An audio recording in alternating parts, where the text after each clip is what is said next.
Hello and welcome. My name is Suzanne Kalanian. You are watching my video cast on inner leadership, and my guest today is Andres Roberts. Hi, good morning, Andres. Good morning, Suzanne. It's nice to join you. Thanks for being here. You are joining us from the UK. And Andres, you are the founder of the BioLeadership Project and a Nature Quest guide. And the BioLeadership Project, as the name already implies, tries to combine leadership and nature in that sense, and bringing leadership back to a maybe more natural form. And your mission statement for the BioLeadership Project is actually to change the story of leadership by working with nature. And I think that's a very beautiful, concise statement. And do you just want to already expand a little bit more on your project, on your BioLeadership projects? Yeah, sure. Thank you. The essence of the BioLeadership Project is, and I'll say more, but I've been doing a combination of human development and organizational learning work with working with nature for a long time now. And the more that you do that, the more that you see that, wow, the human structures that we've created, whether it's a business or a government or a society, they're designed, and we've built them in a way that's very different to how nature works and to how natural systems work. So at the heart of the BioLeadership Project, what we're saying is that the conventional story of leadership or progress that has brought us to this point is a root cause to a lot of the problems that we're trying to put right in the world. The story of infinite growth, the story of a strange kind of competition, a winner takes all, zero-sum game type of competition, patterns of extraction and consumption and disposal without a sense of circularity or interconnection. Those are all structural things that have happened in the world that ultimately are very unsustainable, they're very destructive, and so on and so on. But even at a deeper level, there's something about our worldview and culturally how we see ourselves in the place of the world, really, and our own identity. And some people would say, and I agree with this, that we've developed an identity of separation. We see ourselves as separate to each other. We see ourselves as separate to nature. But that hasn't always been the case, and so no wonder we don't treat our planet and our world in a very kind way when we see it as an object or something separate to us and so disconnected to us. So BioLeadership says, well, what if we could rewrite a story of what leadership means by working more closely with nature, both at the level of the principles and the design principles of how healthy natural systems work, but also at a deeper level, starting to rekindle a culture and a mindset that we are part of nature. We are nature. You know, we've emerged, we come from the same place. We live in the same way as all other aspects of nature. We're interconnected with all aspects of nature. And all of a sudden, you know, can we sort of rekindle that in a modern way? And when we set up the BioLeadership Project, I said, this is about legitimizing that a different kind of leadership is possible. What I think is really exciting is that there are dozens and hundreds and thousands of people all around the world saying, yeah, this is totally needed. And it's no longer a wacky, esoteric, hippie thing to say. It's much more right, this is the form of innovation and development that we need for our planet and for us to stay healthy. Let's just get on it. Yeah. Absolutely. And I love this notion of what you just pointed out. You know, we are nature, and you as BioLeadership Project and in your team and with your projects and programs challenging this outdated notion. You described it, what we have, yes, turned leadership in our economy and our worldview into, and also creating a new story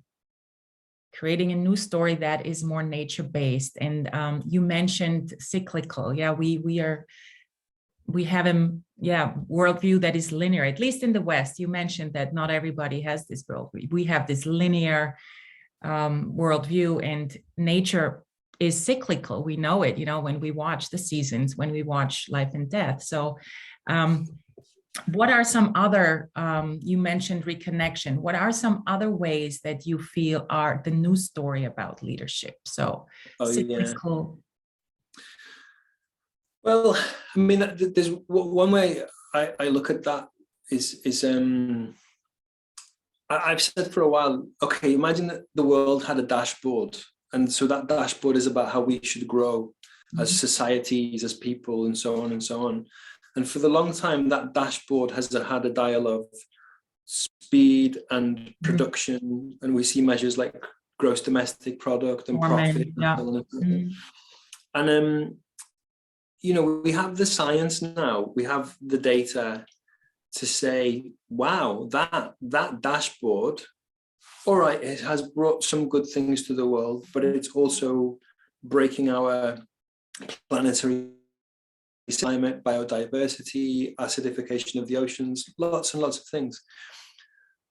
And we're navigating, we're operating right now in an incredibly, the term VUCA comes to mind: volatile, uncertain, complex, ambiguous. Yeah. It's a very incredibly VUCA environment.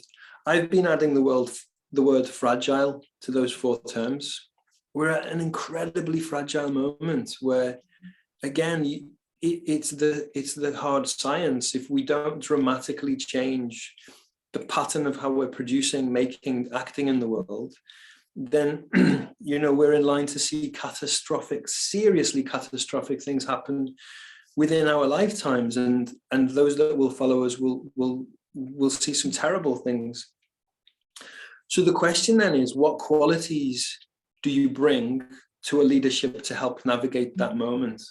And maybe you could even say, what do you add to the dashboard? Like, what are our measures of what we could do differently? And for me, the things that come up are resilience, systemic awareness, the capacity to see the bigger picture, the interconnectedness of things, interconnection. Yeah, definitely. I include that. Yeah.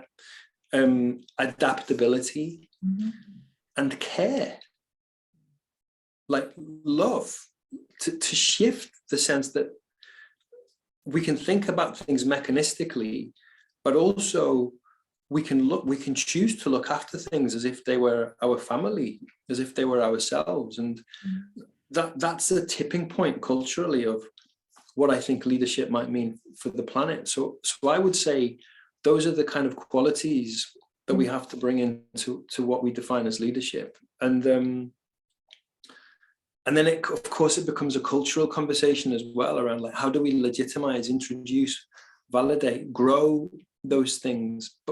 But I profoundly believe that without those things, we won't be able to overcome some of the challenges that we face at the moment. And then, of course, the beauty is that nature is an extraordinary partner and guide in cultivating those qualities.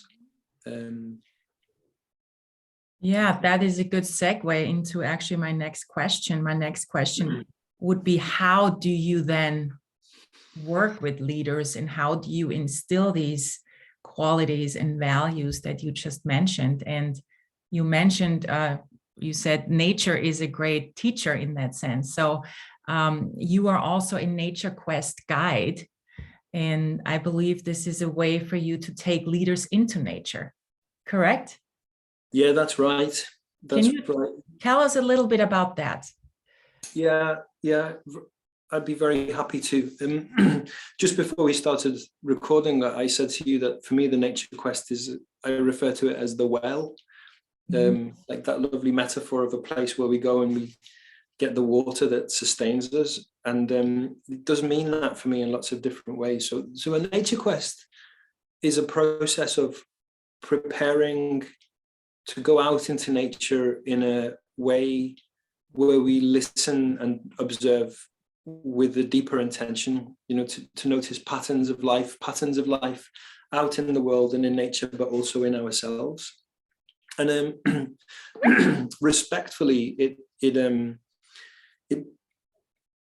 acknowledges that many cultures throughout time have worked with that as a process. We see it across myth and story, and indigenous communities around the world have worked with rites of passage and vision quests. And I suppose the nature quest, the way that I frame it, is a contemporary form of that tries to be useful in the modern day. And it involves a process of preparation, of slowing down, of coming back to the senses, of bringing out intention, of bringing in an inquiry into what we're looking to shift or connect with in life. And then you would go out into nature, sometimes for a few days, sometimes for 24 hours, sometimes for a couple of hours. And ideally it would be quite a while, but even 2 or 3 hours sitting alone noticing is really helpful. And then it's amazing, that last part of the process is coming back and helping people in a group to really listen and share stories of what they've observed. And it's an incredibly simple process in a way, the way that I describe it. But I've been doing it more than a decade in that way. And it's still so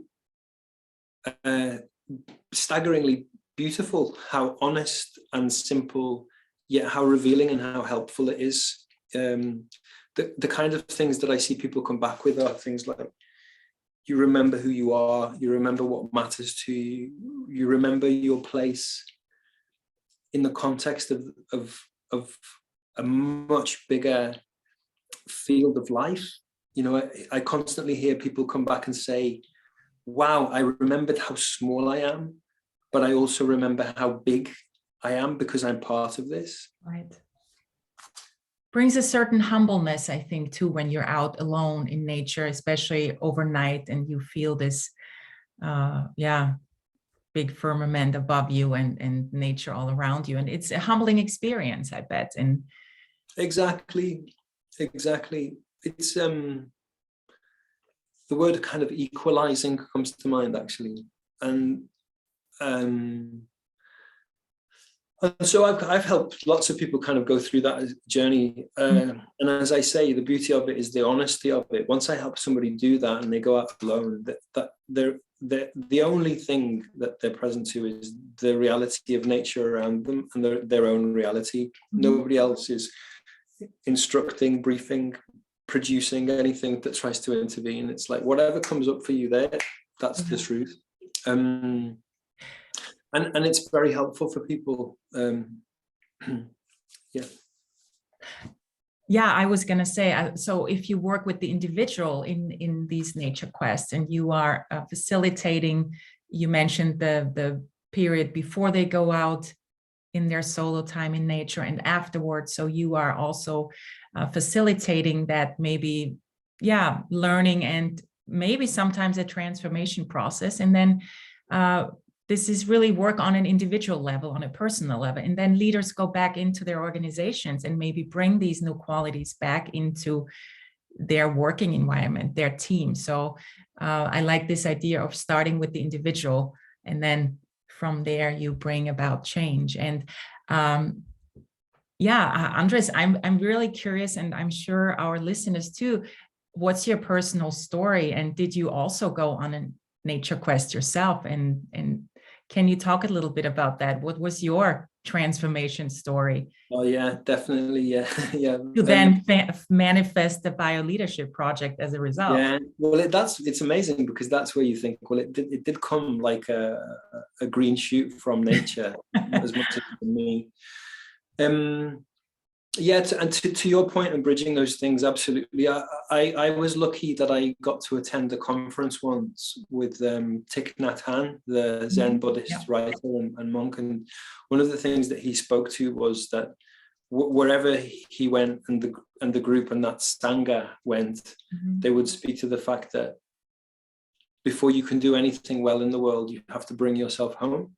And there's a longer story to that, but if we want to try to cultivate resilience or care or connection in the world, then there's something about cultivating that for ourselves. Yeah. And in my language, it's about getting to know it, getting to know that quality, and developing the skill to work with it. Yeah. With oneself, feeling it, being it, knowing embodying it. Embodying it. Exactly. And maybe not to any other aim other than to be well. But without that, then how can we do good work in the world? So that came to mind as you were speaking. But yeah, no, I wasn't born and I wasn't brought up in a very wild, natural place. My mother's Colombian and my dad's English. And first 7 years of my life, I was in Bogota, in the city. And then we lived in Malaysia for a bit. And then as a teenager, I was in a place called Birkenhead in the northwest of England, traditionally pretty industrial and a very warm, very social place, but not necessarily culturally a place where people would say like, right, we're connecting with nature, even though it's there. For me, it's a strange thing to say, but I had the fortune for a number of reasons. One being the starting a new master's, one being joining a company that specialized in learning, but the other one was a breakup. I had the Leonard Cohen quote comes to mind. Enough things happened to me that I was kind of like living down a certain relatively normal life where something challenged me to think about, well, who am I really? And fundamentally, what do I stand for? And I think that's where I took the time to understand what was happening, for example, in the ecological situation. I took the time to ask, how have we positioned the way that we have in relationship to life on our planet? I remember once somebody showed me an image of two circles. One circle said economy, and it had a small circle inside it saying environment. The environment sits within the economy. And then the other one was the environment, and it had economy written inside it. And I thought, wow, yeah, a lot of people see the world by feeling like the environment sits within the economy. It's just and what was amazing for me was that that's just a worldview. So I don't know, I was asking, all of a sudden this perfect micro storm of the world, me, my identity was unfolding. And then I had the really beautiful fortune and experience of a friend of mine who lives in Spain in the mountains said to me, I'm helping people to just go and spend some time alone on the edge of a cliff, and would you like to do it? And I said, yeah, everything in my life says I can do that now. And I did it. And I'd never really had the chance to listen to myself that way. It was really beautiful. It was like I couldn't imagine a more luxurious hotel in the world. As far as I was concerned, I could just not have been in a more beautiful place in that moment. But also I started to be able to listen to myself in a way that I'd never really heard myself before. And then that was it. That was it. I was like, okay, this is the route that I'd like to come down, and went on to train with many people and elders like John Milton in the US, and had experiences like the one I just shared with Thich Nhat Hanh, and all of that became guiding people in nature and ultimately bioleadership. Beautiful. So that experience of being alone in nature and feeling, and I think this is so important too about being in nature alone, because then you are still and you can really tune into I like to call it the rhythm of life too, and like this whole sense of belonging. I think this is really almost only possible when you are alone in nature, having this sense, because there are no other distractions. So yeah. I love that story that sparked in you your new purpose in a way, and then founding the Bioleadership Project. That's exactly it. Yeah. Yeah. Taking time to notice. Yes, exactly. Taking time to notice, and you need to be still in order to notice. So I think that's also a key point. And this is reconnecting with the self. And you mentioned your identity. You were in this almost like a little identity crisis, if I may say, and going in nature brought you back to yourself. Yeah. And so in a way, the nature quest that you now facilitate is also a way of bringing people and leaders back to the self and to their true nature in nature. So it's a beautiful thing. And Andres, I'm curious now. So this is one offer, or one part of your work is leading nature or facilitating nature quests. Can you talk a little bit about more how you work with organizations, and then maybe what other, what else you offer at the Bioleadership Project? Yeah, of Maybe course. just briefly about, how do you work with organizations? You mentioned now this individual part with Nature Quests, but you also work with organizations. So can you just briefly touch on that? Great. I'll try and be very brief. Well, so, okay. What we want to do with the Bioleadership Project is be the best possible ecosystem to support people and projects that are trying to do some of the things that we're talking about with bioleadership. Trying to say we can do things differently by working with nature. We can do things differently by being nature. And I think there are like thousands of people giving it a go. Yeah. May I interject? Because I love this image that you had with the circle. Like, maybe what you're trying to do is have nature be the big circle and the economy be the small circle, and bringing awareness to organizations. I just love that image that you explained. Sorry to interrupt, but no, it's great. It's just great. A beautiful image. It's that, and the circle also speaks to community, doesn't it? Like, yeah. So, and for me, there's something about there are many people trying to do this. It shows up in different ways. Whether it's an organization like a Patagonia, whether it's a small farmer in Nigeria, one of our fellows who we work with in the Bioleadership Fellowship, which we'll speak about, is in Nigeria. So that's what it came to mind. But the key thing is, like, nobody can do it alone. Yeah. And we are all trying to work towards something that we want to try to grow in the world, when culturally and when systemically, this is still going against the grain of the status quo. Yeah. So I did say we were going to try and be quick, didn't we? Sorry. No. But anyway, so what we're trying to do is be the best kind of ecosystem, a mycelium, to borrow a term from nature, a network of support where people can exchange knowledge and stories and lessons and courage to help each other do more things. And we basically offer 3 propositions really to help people. There's a consultancy. So, really quickly picking up on what you were saying, we're helping people think, how do you bring those principles of nature into the organization? And how do you bring ways of being as much of ways of thinking with nature into the organization? That's the essence of work that we do in consultancy. Right. But secondly, we've got this fellowship, and the global fellowship is not just a program, but a community of people who have access to different forms of support to help do more of this work in the world. We might speak a bit about that now. And then the third piece is what we call systems projects, where we're saying, okay, how can we help change happen in a specific system or a field by working with bioleadership,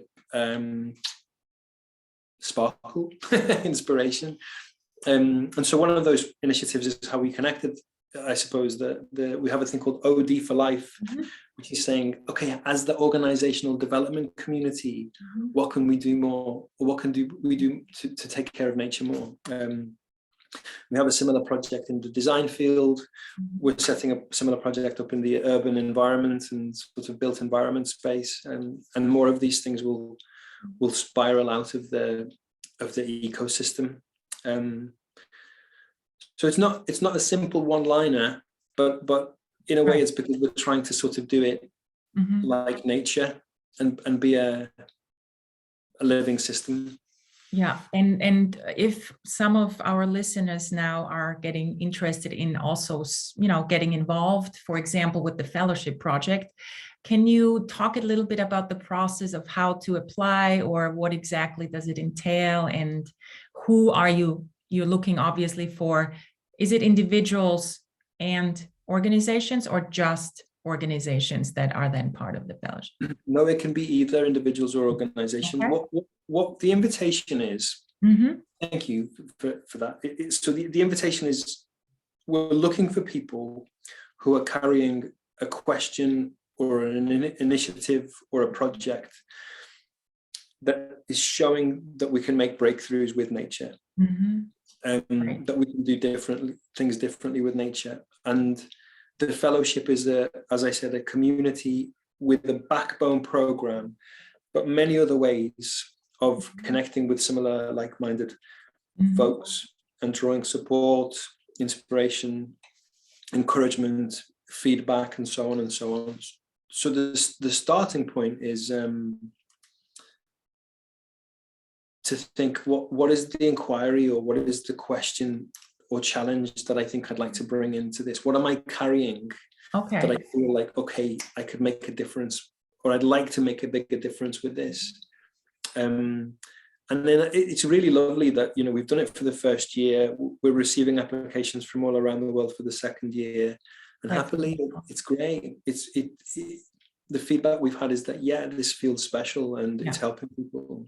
And it's growing, and that is beautiful to hear.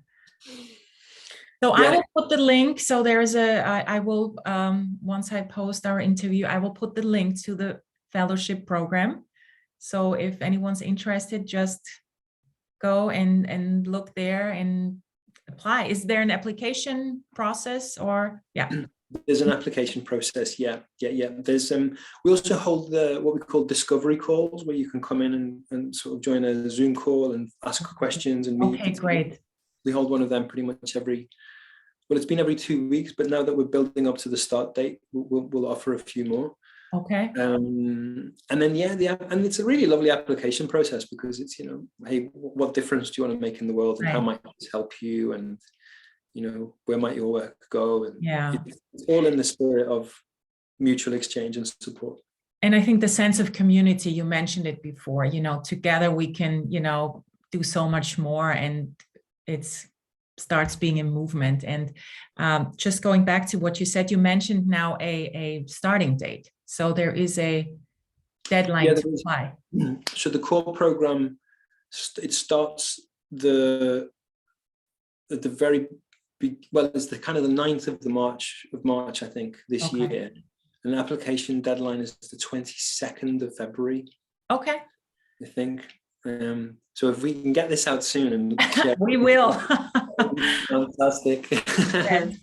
Anything that supports your mission, I'm there. I love it. Oh, Suzanne, thank you. It's one of my really, hard topics, in the sense of my, what I really love. And I mean, nature, bringing nature more into our, even, thinking of us as being part of nature, as you mentioned it at the beginning, putting us above nature. And I think this is one of the big mistakes of our civilization, or the Western world, let's put it this way, is doing that. And as you said, see where it got us. It's, if we don't change our tune soon, then I don't know where we're headed. So Andres,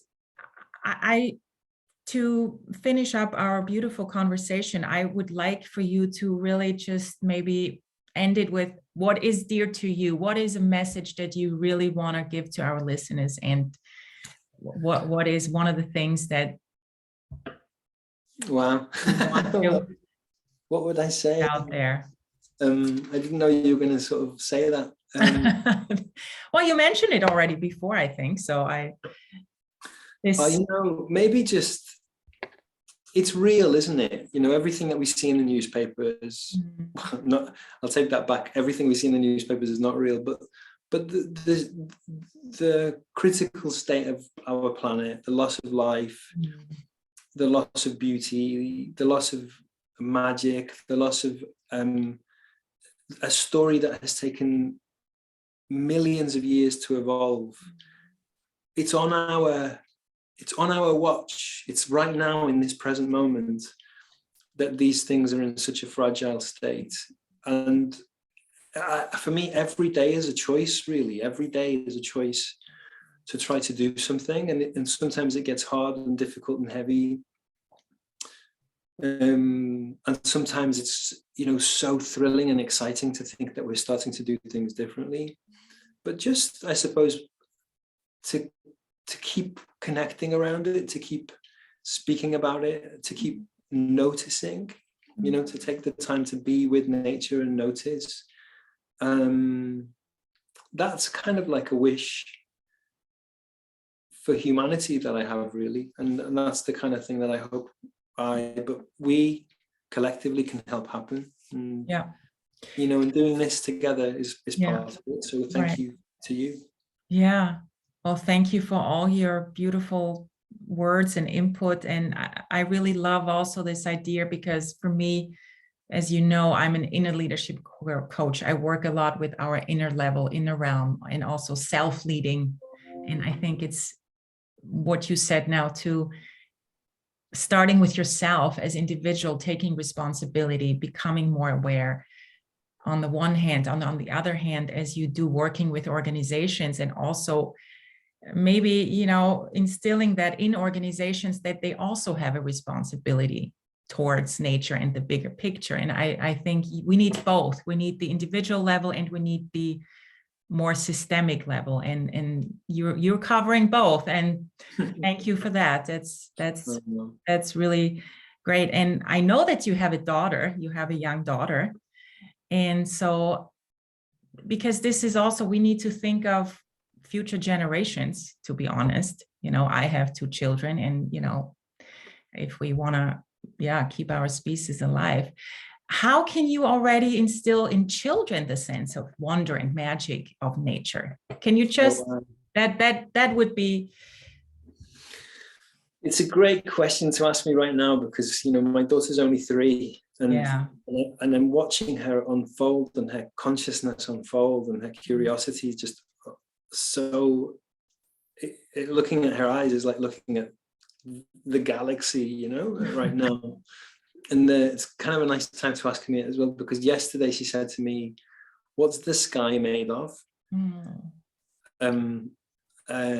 Which, it was like, it made me, it's one of those things that you kind of get asked, and it sort of just opens up a whole world inside of you. I feel like over time, the thing that I'd like to help most with, she's called Aluna, my daughter, is to cultivate a sense of belonging. Like, I feel like I've spoken a bit more about this in other spaces, and I think I'd like to write something about this. But if I could just help her carry a deep sense of belonging, like that she's enough, that she belongs to the world, then I think that will be a great help in her life. And I feel like the best way to do it is to represent it, and to enjoy being in nature, to make time to do it myself, to carry a sense of awe and wonder and respect and marvel for things around us. And it doesn't have to be far. I mean, just looking out my window and, like looking at the sky, if my 3-year-old can say, "What is the sky made of?" why can't we look up to the sky with that same sense of miracle and say, what is our world made of? What is the sky made of? What am I made of? That's connection. Wow. Yeah. Thank you for those beautiful words, Andres. And I just say, get out in nature to our listeners and be in awe about what you see and the wonder of the world and nature, and keep yes, keep just be inspired by the magic and wonder. And I think if we can do that more and feel that connection and belonging that you just mentioned, if we can reconnect and re-belong to nature, our planet, then I think we would be on a good track. Thank you so much for being here with us. Thank you so much, Suzanne. Thank you for the invitation to speak, and for putting great news and stories and connections. Yes, and thank you for doing all the great work that you do, and good luck with your starting of the fellowship project. I will, as I said, put the link there, and also a link to your website, whoever is interested to find out more. And yeah, I look forward to staying in touch and reconnecting again. And have a great day. And thank you, Suzanne. we see you soon. See you again soon. Thank you again. Bye.